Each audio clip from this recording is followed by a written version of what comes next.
Hello student, I'm Leelam Chandrakar from Department of Zoology। आज का हमारा टॉपिक है एक्स्ट्रा एम्ब्रियोनिक मेम्ब्रेन। तो इसमें सबसे पहले हम देखते हैं कि एक्स्ट्रा एम्ब्रियोनिक मेम्ब्रेन होती क्या है। तो एम्ब्रियो के बाहर की ओर पाए जाने वाली मेम्ब्रेन को एक्स्ट्रा एम्ब्रियोनिक मेम्ब्रेन कहते हैं। ठीक है। तो जिनमें एक्स्ट्रा एम्ब्रियोनिक मेम्ब्रेन पाई जाती है उनमें और जिनमें नहीं पाई जाती उनमें उसके आधार से जो कॉर्डेट्स है उसको मुख्य रूप से दो भागों में बांटा गया है। एक है एमनियोट्स और दूसरा होता है एनेमनियोट्स। तो जिनमें एक्स्ट्रा एम्ब्रियोनिक मेम्ब्रेन बनती है उन्हें एमनियोट्स कहा जाता है और जिन एनिमल में नहीं बनती उन्हें एनेमनियोट्स कहते हैं। ठीक है। तो सभी एमनियोट्स के सदस्यों में एम्ब्रियो की प्रोटेक्शन, एक्सक्रीशन, रेस्पिरेशन और न्यूट्रिशन के लिए एक्स्ट्रा एम्ब्रियोनिक मेम्ब्रेन का फॉर्मेशन होता है। ठीक है। तो यहाँ पे हम चीक में एक्स्ट्रा एम्ब्रियोनिक मेम्ब्रेन को देखेंगे। तो चीक में इसका विकास जो है वो एक्स्ट्रा एम्ब्रियोनिक ब्लास्टोडर्म से होता है और ये एम्ब्रियो के फॉर्मेशन में कोई भाग नहीं लेते, इसलिए इन्हें एक्स्ट्रा एम्ब्रियोनिक मेम्ब्रेन कहा जाता है। उसके बाद है types of extra embryonic membrane. तो चीक में जो एक्स्ट्रा एम्ब्रियोनिक मेम्ब्रेन है वो चार प्रकार के होते हैं। फर्स्ट होता है योक सैक, सेकेंड होता है एमनियन, थर्ड होता है कोरियन और फोर्थ होता है एलेंटॉइस। ठीक है। तो यहाँ पे एक सिंपल सा डायग्राम बनाया गया है। ये चारों जो लेयर है उसके बारे में इसमें बताया गया है। तो यहाँ पे ये है डेवलपिंग एम्ब्रियो। तो इस एम्ब्रियो के जस्ट बाहर की जो मेम्ब्रेन है वो मेम्ब्रेन कहलाती है एम्ब्रियोन। तो ये एम्ब्रियो है और एम्ब्रियो के बाहर की तरफ जो मेम्ब्रेन होती है उसको एमनियोन कहा जाता है। और पूरे के बाहर जो मेम्ब्रेन है मतलब आउटर मोस्ट जो मेम्ब्रेन है वो कहलाती है कोरियन। तो ये सबसे बाहर की तरफ वाली मेम्ब्रेन है जिसको हम कोरियन बोलते हैं।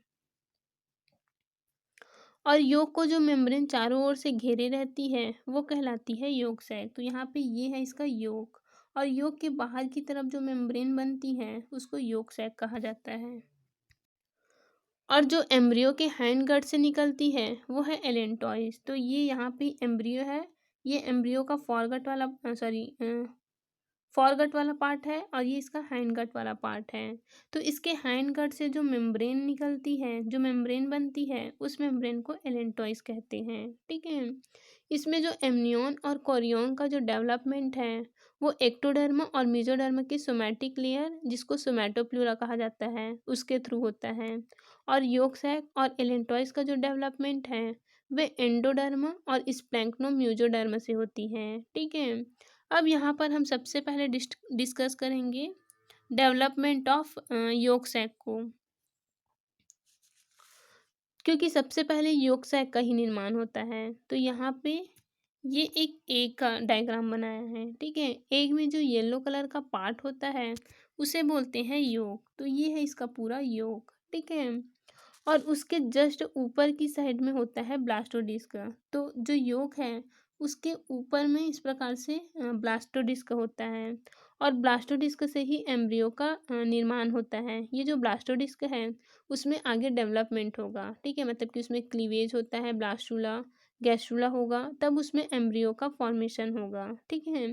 तो यहाँ पे ये है इसका एम्ब्रियो। ठीक है। ये वाला पार्ट है इसका एम्ब्रियो। और पूरे योग जो कवर करके रखती है, मतलब पूरे योग को जो कवर करके रखती है उसे बोला जाता है विटेलाइन मेम्ब्रेन। तो ये है इसका विटेलाइन मेम्ब्रेन। ठीक है।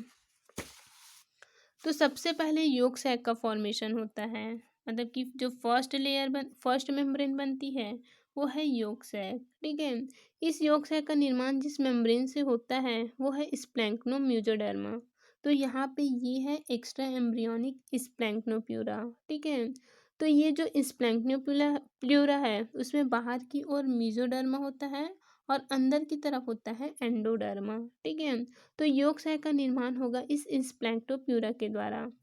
अब इसके साथ साथ ही मतलब जिस समय इसका डेवलपमेंट हो रहा होता है उसी समय एम्ब्रियो की जो स्प्लैंक्टोप्यूरा है उसे एलिमेंट्री कैनाल का भी डेवलपमेंट होता है। तो जो एम्ब्रियो है उसमें इसी टाइम इस स्प्लैंक्टोप्यूरा के द्वारा एलिमेंट्री कैनाल का फॉर्मेशन होगा। ठीक है। तो एलिमेंट्री कैनाल के तीन पार्ट होते हैं, एक होता है फॉरगट, दूसरा होता है मिडगट और तीसरा होता है हैंडगट। तो उसमें फॉरगट और जो हाइंडगट है वो अभी बंद होती है, सिर्फ इसमें मिडगट ओपन होता है। तो यहाँ पे जो हेड वाला पार्ट है वहाँ पे इसका फॉरगट होता है, और जो टेल वाला पार्ट है इधर इसमें इसका हाइंड गट होता है, ठीक है। और बीच वाले पार्ट में होता है इसका मिड गट, ठीक है। इसका जो मिड गट वाला पार्ट है वो योक की साइड में ओपन होता है, इस प्रकार से इसमें ये योक है, ठीक है। तो इसका जो मिड गट है वो इसके योक वाले साइड में ओपन होता है, ठीक है। तो ये दोनों आपस में कनेक्ट होते हैं जिसे योक स्टॉक कहा जाता है। तो यहाँ पे इस प्रकार से योक स्टॉक का फॉर्मेशन होता है। ये इसका ये एम्ब्रियो है, और ये एम्ब्रियो का मिडगट वाला पार्ट है, और ये है योक, ठीक है। तो ये दोनों जिस स्टॉक से कनेक्ट होता है उसे हम योक स्टॉक कहते हैं। ये योक स्टॉक है जो कि कनेक्ट करता है मिडगट को योक के साथ में, ठीक है। लेकिन इससे एम्ब्रियो को न्यूट्रिशन नहीं मिलता, एम्ब्रियो को न्यूट्रिशन इसके विटेल एंड मेम्ब्रेन से मिलता है। अब इसी टाइम एम्ब्रियो की जो हाइंड गट है उससे मेम्ब्रेन बनती है। तो यहाँ पे ये एम्ब्रियो है और ये एम्ब्रियो का हाइंड गट वाला पार्ट है। इस एम्ब्रियो के हाइंड गट वाले पार्ट से एक मेम्ब्रेन का फॉर्मेशन होता है इस प्रकार से, इसको बोला जाता है एलेंटॉइस। ये एलेंटॉइस जो है वो बन करके एक्स्ट्रा एम्ब्रियोनिक सीलोम वाले पार्ट में आगे की ओर बढ़ती है। तो ये इसका एक्स्ट्रा एम्ब्रियोनिक सीलोम होता है जिससे में ये आगे की तरफ बढ़ना स्टार्ट कर देती है। तो जैसे जैसे ये आगे बढ़ती जाती है वैसे वैसे यहाँ का जो एल्ब्यूमिन है इसमें एल्ब्यूमिन भरा होता है। जो एल्ब्यूमिन है वो एल्ब्यूमिन गाढ़ा होता जाता है, ठीक है। और ये एलेंटॉइस उसे और धकेलते जाता है नीचे की ओर। तो यहाँ पे योग तो कंज्यूम हो रहा है, मतलब कि ये योग है, और इसका जो योग है वो एम्ब्रियो के न्यूट्रिशन में एब्जॉर्ब होते रहता है। तो यहाँ पे योग तो कंज्यूम हो ही रहा है एम्ब्रियो के डेवलपमेंट में, साथ ही साथ एल्ब्यूमिन भी कंज्यूम होते जाते हैं, ठीक है। और जैसे जैसे योग कंज्यूम होगा योग सैक का फॉर्मेशन भी होता जाता है, ठीक है। तो जैसे जैसे इसमें योग जो है वो कम होते जाएगा, धीरे धीरे कंज्यूम होते जाएगा, वैसे वैसे इसका जो मेम्ब्रेन है जो योक सैक है उसका भी फॉर्मेशन होते जाता है, ठीक है। और इस प्रकार इसमें योक सैक का फॉर्मेशन हो जाता है। तो यहाँ पे ये है, ये वाली मेम्ब्रेन है इसका योक सैक।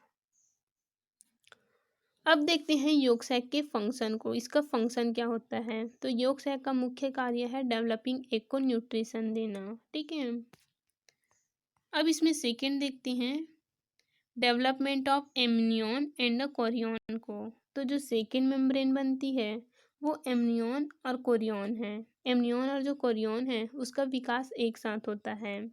तो एम्ब्रियो के जस्ट बाहर वाली जो मेम्ब्रेन है वो कहलाती है एमनियन, ठीक है। तो यहाँ पे ये एम्ब्रियो है और एम्ब्रियो के बाहर की मेम्ब्रेन को एमनियन कहते हैं, और सबसे बाहर की तरफ वाली जो मेम्ब्रेन है वो है कोरियन, ठीक है। तो एमनियन और कोरियन का जो विकास है वो एक साथ होगा, और इसका विकास जो है वो इंक्यूबेशन पीरियड के 30 घंटे पश्चात होता है। इन दोनों मेम्ब्रेन का फॉर्मेशन एक्स्ट्रा एम्ब्रियोनिक सोमैटोप्यूरा के द्वारा शुरू होता है, ठीक है। तो यहाँ पे ये है एक्स्ट्रा एम्ब्रियोनिक सोमैटोप्यूरा। तो इसमें क्या होता है, तो सबसे पहले इसका हेड वाला पार्ट जो है वो थोड़ा सा अपने आप को योग की तरफ झुका लेता है, इस प्रकार से। ये इसका हेड वाला पार्ट है। इसका जो हेड वाला पार्ट है वो अपने आप को योग सैक की तरफ थोड़ा सा झुका लेगा, ठीक है। तो जब हेड वाला पार्ट योग की तरफ झुकता है तो उस समय सोमैटोप्यूरा वाला जो भाग है वो उसे चारों तरफ से इस प्रकार से उसको चारों तरफ से घेर लेता है, ठीक है।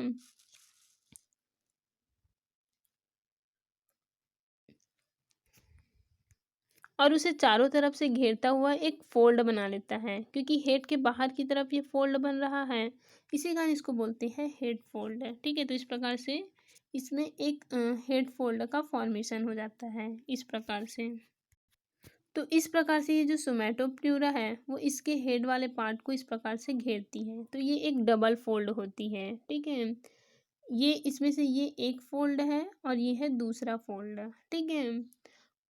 अब इसी तरह से ही इसका जो लेटरल साइड है उसके दोनों लेटरल साइड में भी फोल्ड बनती है जिसको बोला जाता है लेटरल फोल्ड, ठीक है। तो इसके दोनों लेटरल जो साइड है उसमें लेटरल फोल्ड का फॉर्मेशन होगा, ठीक है।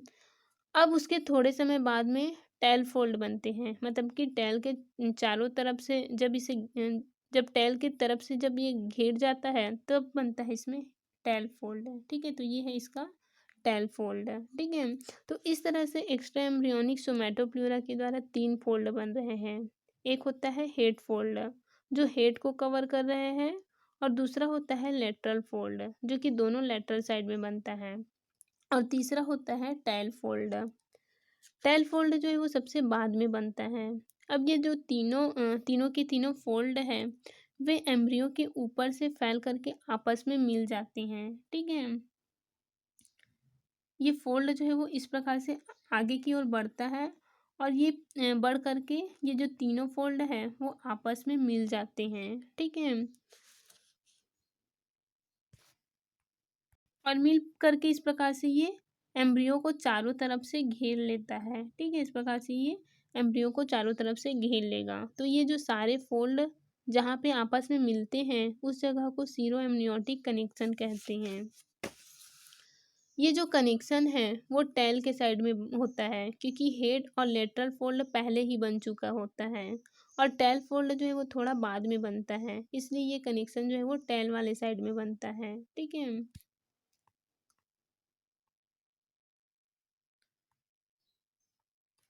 तो यहाँ पर ये सबसे बाहर का लेयर है जो है एक्टोडर्म। ठीक है, ये यहाँ पे ये जो फोल्ड वाला भाग है ये इसका एक्टोडर्म है,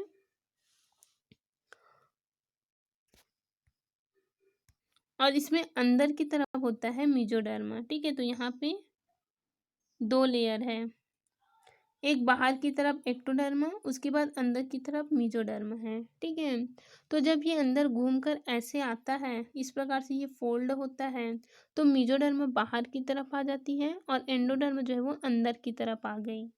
ठीक है, पहले जो ये वाला पार्ट है वो पहले इसमें एक्टोडर्म सॉरी जो मीजोडर्म है वो बाहर की तरफ है, और एक्टोडर्म जो है वो अंदर की तरफ है। ठीक है, सॉरी, एक्टोडर्म बाहर की तरफ है और इधर मीजोडर्म है, लेकिन जब ये इस प्रकार से फोल्ड होता है तो इसका जो मीजोडर्म है वो मीजोडर्म बाहर की तरफ और एक्टोडर्म जो है वो अंदर की तरफ आ जाती है। ठीक है, यानी कि एमनियन के अंदर मीजोडर्म बाहर की तरफ और एक्टोडर्म जो है वो अंदर की तरफ है। तो ये इनर कवरिंग है एम्ब्रियो की, और कोरियन जो है वो आउटर कवरिंग होती है। तो इस प्रकार से जो आउटर कवरिंग है वो कोरियन का फॉर्मेशन करेगा, और जो इनर कवरिंग है वो एमनियन का फॉर्मेशन करता है। ठीक है, अब जब एमनियन एम्ब्रियो को घेर लेती है, यहाँ पे जब ये एमनियन जो है वो चारों तरफ से एम्ब्रियो को घेर लेगी तब उसके बीच में एक स्पेस रहता है। एमनियन के बीच की जो स्पेस है वे कहलाती है एमनियन कैविटी। ठीक है, एमनियोटिक कैविटी, और इस कैविटी में जो द्रव भरी होती है वे कहलाती है एमनियोटिक फ्लूइड। ठीक है, एमनियोटिक फ्लूइड जो है वो प्रोटेक्शन का काम करता है, क्योंकि इसमें यहाँ पे एम्ब्रियो है और एम्ब्रियो के बाहर ये फ्लूइड है, तो इस तरह एम्ब्रियो जो है वो एमनियोटिक फ्लूइड से भरे एक जलाशय से घिर जाता है, मतलब कि एक आर्टिफिशियल पॉन्ड से ये घिरा रहता है। तो जो एमनियोटिक फ्लूइड है वे एम्ब्रियो को एक्सटर्नल शॉक्स यानी कि बाहरी आघातों से प्रोटेक्ट करता है, साथ ही टेम्परेचर में आए अचानक परिवर्तनों से भी ये प्रोटेक्ट करता है। ठीक है, उसके बाद है कोरियन। तो कोरियन सबसे बाहर वाली लेयर है, तो ये बाहर की तरफ फैलकर पूरे एम्ब्रियो को घेर लेती है इस प्रकार से। ठीक है, यानी कोरियन जो है वो एमनियन को तो घेरे ही रहता है, साथ ही ये यॉर्क सैक को भी घेरे रहता है। अब कोरियन और एमनियन के बीच की जो कैविटी है वो कहलाती है कोरियोनिक कैविटी। ठीक है, इस प्रकार से इसमें एमनियन और कोरियन का फॉर्मेशन हो जाएगा। तो यहाँ पे सबसे बाहर की तरफ कोरियन बनेंगे, सबसे बाहर वाली लेयर कोरियन है, और एम्ब्रियो के बाहर की जो मेम्ब्रेन है वो बनाती है एमनियन को। ठीक है, अब देखते हैं इसके फंक्शन को। तो एमनियन और जो कोरियन है वो एम्ब्रियो को प्रोटेक्ट करने का काम करता है। ठीक है, साथ ही एमनियोटिक जो फ्लूइड होती है जो इसमें द्रव भरा होता है वो एम्ब्रियो के वे आर्टिफिशियल पॉन्ड प्रोवाइड करता है एम्ब्रियो को, जिससे बाहर की तरफ से एम्ब्रियो जो है वो सूखेगा नहीं। इसके साथ ही एमनियॉन जो है वो एल्ब्यूमिन के अवशोषण में भी हेल्प करता है, और साथ ही ये जो एमनियॉन है वो अचानक होने वाले ताप परिवर्तनों से भी एम्ब्रियो की रक्षा करता है। उसके बाद इसमें थर्ड है डेवलपमेंट ऑफ एलेंटॉइज। तो एलेंटॉइज जो लेयर है वे इंक्यूबेशन के तीसरे दिन बनता है, और ये हाइंड गट के इस प्लैंक्टोप्यूरा से ये मेम्ब्रेन बनता है। तो यहाँ पे ये इसका हाइंड गट वाला पार्ट है, ठीक है। तो जो हाइंड गट है उसके उससे यहाँ पे एक मेम्ब्रेन होती है जिसको बोला जाता है स्प्लैंक्टोप्यूरा। इस स्प्लैंक्टोप्यूरा के द्वारा ये एलेंटॉइस मेम्ब्रेन बनता है, ठीक है। और ये जो मेम्ब्रेन है वो बन करके योक साइक की ओर ग्रोथ करती है।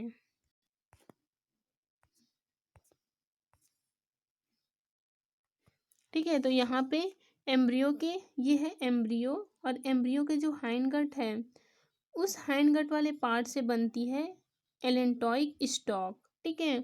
और ये एलेंटॉइस बन करके इस एल्ब्यूमिन वाले भाग को इस प्रकार से चारों तरफ से कवर करने लग जाती है, ठीक है। इस प्रकार से ये कवर करेगी। तो एलेंटॉइस जो है वो एक तरीके से एक्सक्रिएशन का काम करता है एम्ब्रियो का। एम्ब्रियो में जो एक्सक्रेटरी प्रोडक्ट बनता है वह यूरिक एसिड के रूप में बनता है। तो एलेंटॉइस जो है वो यूरिनरी ब्लैडर की तरह वर्क करता है, और इस प्रकार से इसमें चारों एक्स्ट्रा एम्ब्रियोनिक मेम्ब्रेन का फॉर्मेशन हो जाएगा, ठीक है। सबसे बाहर की तरफ होगा इसमें कोरियन, और जो एम्ब्रियो को चारों तरफ से घेरे रहती है वो मेम्ब्रेन होती है एमनियन।